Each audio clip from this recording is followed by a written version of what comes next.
professeur lui en tant que consultant jëmale ko ci conception ak évaluation étude de projet bërki démb nga dégg le président Bassirou Diomaye Faye qui a fait un aveu d'échec en disant que la situation est contrainte alarmante après 9 mois passés au régime mu ne actuellement suñu marge budgétaire c'est quasi inexistant plus bor bi bare na déjà en 2024 ak 4 000 milliards tey loolu lan la mën a wund ci Sénégal ci ñi nga xamante ni dénk nañ leen à 9 mois alors qu'il avait la solution à tous les problèmes des Sénégalais préparé wu woon nañu pour ñëw changer Sénégal.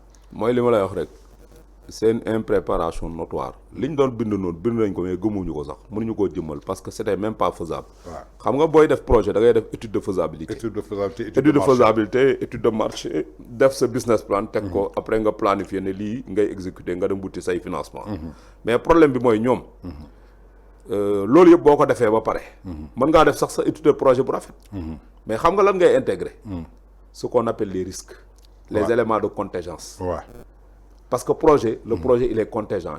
Il évolue dans un environnement. L'environnement est très changeant. L'environnement évolue. Ouais. Tel que l'environnement évolue. Boo dugalul certains éléments. ñu naan les risques. risques yi nga xool noo koy mitiguer.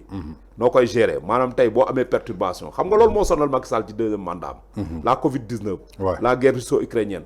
amaana sax defoon nañ ay scénario mooy li ñuy wax les analyses de sensibilité. les tests sensoriels. Ouais. test sensoriels yi mooy da ngay jël budget bi nga wàññi ko. nga xool après lan mooy doon impact bi. nga jël des fois yokk nga xool lan mooy doon impact bi. ci sa projet. yooyu test de sensibilité yooyu ñoom defuñu ko avant. donc foofu lañ cuunee foofu lañ lajjee. parce que dañu yaakaar ne bu ñu ñëwoon rek dañuy fekk lépp jongo. et puis li leen nax mooy dañu yaakaar ni yow. boo jëlee pouvoir boo ñëwee da ngay fekk coffre yi ni ko Ablaye Wade waxoon.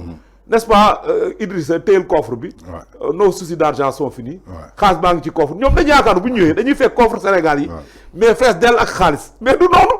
mais xaalis bu ñu budgétisé. mais yaakaaruñu ko dañ ko gëm ndaxte première sortie président Diomaye bi mu toogee palais jàkkaarloog 6 journalistes lan la leen wax bi ñu ñëwee dañu fekk que les caisses de l'État étaient vides moo jural Ahmed Suzanne Camara ñu tëj ko parce que nee na ko li nga wax amul.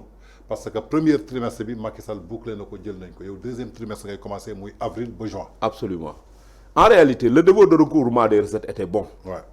mais recettes yi doo ko fekk du coffre bu ñuy teg présidence nga gis ko. waa trésor ñooy garder. c'est eux qui gardent les deniers de l'État. mais trésor ngay dem nga laajte ñaata ngeen recouvrer. en réalité du xaalis boo xam ne day daanu. ça vient du ciel ça tombe. c'est de l'argent boo xam ne da nga koy liggéeyi. da nga koy wuti. da nga koy wuti ci nit ñi. da ngay dem recouvrer les recettes. mais pour recouvrer les recettes nag jarul ngay xuloo jarul ngay xeex da ngay négocier ak gars yi. mais boo ñëwee ne waa ji amel nga ma 100 milliards. waaw nga ne 100 millions nga ne ko 100 millions par force tey da nga koy fay. te waa ji activité économique bu muy def mënu ko permettre mu génnee xaalis boobu. mais da nga koy sonal sa bopp te doo ko jot. loolu moo fi nekk gis nga cette approche. vraiment trop coercitive. dans le recouvrement. des recettes et des impôts de la fiscalité moo leen andil jafe-jafe yi ñu am tey. moo tax ñu réer complètement léegi nag.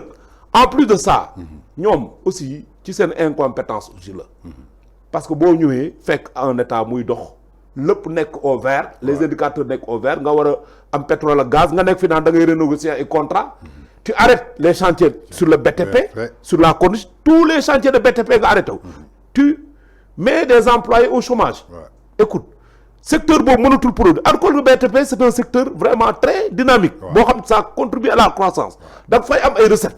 mais loolu yëpp boo ko renouveler nga arrêter aussi quand même l'extraction au niveau des mines beaucoup de sociétés minières dañoo kii seen contrat dañ ko annuler mais écoute mais ces secteurs clés là boo leen asphyxier finalement les ambulants wax naa la léegi ne l'informel contribue à hauteur de 45,5%.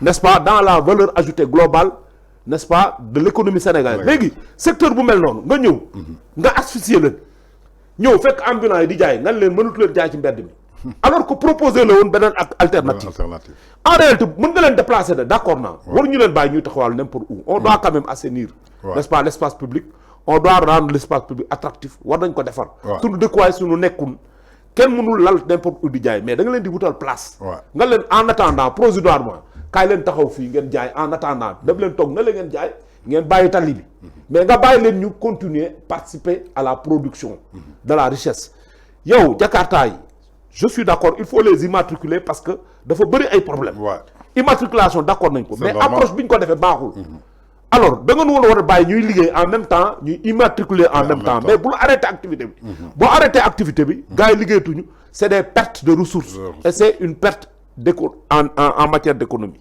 n'est-ce pas donc secteur yooyu boo leen xojee mooy indi aujourd'hui les difficultés léegi président taxaw fële ne après 9 mois d'exercice de pouvoir nous sommes face à un état contraint dont les marges budgétaires et financières sont quasi inexistantes dama jàpp ne même discours boobu dafa am ñu ko destiné parce que même bu amoon marge du ko wax dafa am des travailleurs de l'administration publique du secteur primaire yoo xam ni depuis pratiquement 3 ans ñi ngi xeex pour avoir ce qu'on appelle l'indemnité de logement le secteur de la santé actuellement les travailleurs sont en ordre de bataille le secteur des collectivités locales des collectivités territoriales l'administration locale ba tey seen statut jëmalaguñ ko ba mu leer amaguñu indemnité comme les fonctionnaires donc tous ces secteurs là sont en ordre de bataille moo tax xam naa ñooñu lay waxal pour décourager leen ne leen fii dara amul luñ fiy séddale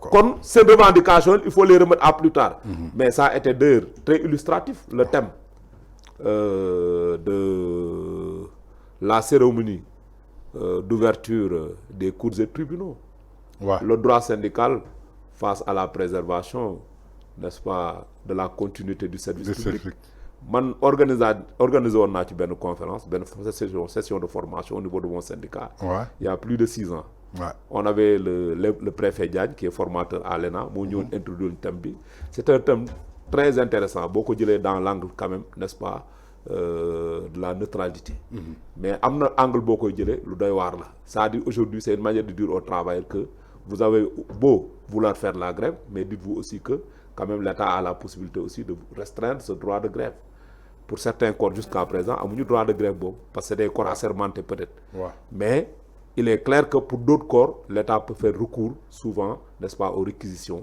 l'État peut faire recours quand même à des sanctions notamment les coupures n'est-ce pas de salaire yi ngay gis ñu koy opérer quand les gens vont en grève alors que travailleur bu dem grève rek c'est parce que quelque part am na loo xamante ni dañ ko amel am na lu ko metti te tey contexte bi ñu nekk Tange nous sommes surtout les travailleurs font des batailles de restitution tous les syndicats et les centrales syndicales ñu ngi ci bataille de restitution xam nga luy bataille de restitution mooy protocole d'accord boo signé ba pare passif bi état jëmmal ci lii bañ a jëmmal leneen nga koy laaj leneen li mu lay dawloo d'accord il n'y a plus de bataille de conquête bataille de conquête mooy wuti lu bees ay acquis yu bees mais acquis yi nga xam ne amoon nañ ko ba pare ba signé ko xaatim ko ak gouvernement bañ koo jëmmal gouvernement bañ koo doxal acquis yooyu instant yi la ñuy laaj pour ñu appliquer ko c'est le cas des syndicats de la santé médecins yi ak infirmiers yi c'est le cas des syndicats des collectivités territoriales c'est le cas des syndicats du secteur primaire ñooñu laa gën a yërëm ndeysaan 3 ans ñi ngi nit ñi daw mooy pêche agriculture mooy le ministère de la pêche le ministère de l'agriculture le ministère de l'élevage ak yeneen ministères yi artisanat ak ñooñu seen statut dafa doy waar ñooñu foofu boo fa demee souvent ay contractuels kese nga fay fekk c'est pas des fonctionnaires mais il faut qu'on régularise le statut de ces gens-là parce que ñenn ñi peut-être ñu ngi jëm si mag voilà d'accord